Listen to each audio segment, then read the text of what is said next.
ए और बी मिलकर किसी निश्चित कार्य को 54 दिनों में पूरा कर सकते हैं। ए भी किसी कार्य को 54 दिनों में कर सकते हैं। वे 12 दिनों तक एक साथ कार्य करते हैं।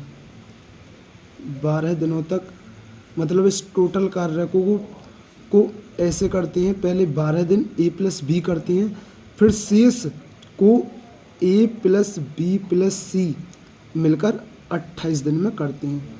मतलब इस टोटल कार्य को पहले तो अगर ए भी करते तो 54 दिन में करते, लेकिन ए भी पहले 12 दिन करते हैं, फिर शेष कार्य को वो तीनों पे करा देता है, तो वो 28 दिन में करते हैं।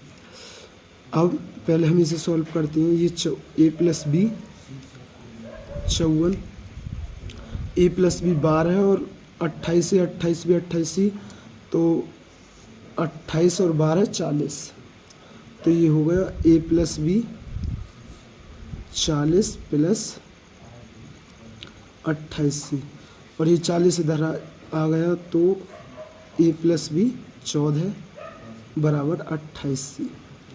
14 का 14, 14 दूनी 28। तो ए प्लस बी की इफिशिएंसी आ गई, ए प्लस बी बराबर 2 और सी, ए प्लस बी की इफिशिएंसी 2 और सी की 1। क्वेश्चन में आगे बोला है बी का 6 दिन का कार्य 6 दिनों में किया गया कार्य सी द्वारा 9 दिनों में किए गए कार्य के बराबर है। तो हाँ, बी और सी की इफिशिएंसी देख लिए, 3 दूनी 6, 3 तिया 9, तो बी बटे सी ये आ गया 3 बटे 2। हाँ, सी की इफिशिएंसी 1 है और यहाँ सी की इफिशिएंसी 2 है, ये बराबर नहीं है, ये हमें इफिशिएंसी बराबर करनी होगी। तो हाँ, मैं 2 की गुणा कर देता हूँ, और हाँ मैं 1 की, करो या ना करो 1 की कोई फ़र्क नहीं पड़ेगा। और जब नीचे 2 की करिए तो हाँ भी 2 की करनी पड़ेगी, जब हाँ 1 की तो हाँ भी 1 की करनी गुणा पड़ेगी। तो ए प्लस बी बटे सी, ए प्लस बी की इफिशिएंसी 4 है और सी की 2 है, और बी बटे सी 3 बटे 2। बी की इफिशिएंसी 3 है, सी की 2 है, हाँ भी सी की इफिशिएंसी 2 है, हाँ भी सी की इफिशिएंसी 2 है, तो सी की इफिशिएंसी 2 है, बी की इफिशिएंसी 3 है, ए प्लस बी की इफिशिएंसी 4 है। तो जब बी की 3 है तो ए की कितनी होगी 1, तो बी की इफिशिएंसी 3, ए की इफिशिएंसी 1। अब हम टोटल वर्क निकाल लेते हैं, चाहे आप इससे निकालो चाहे इससे निकालो, टोटल वर्क हमारा समान ही आएगा, क्योंकि इसी कार्य को तो इन्होंने मिलकर किया है।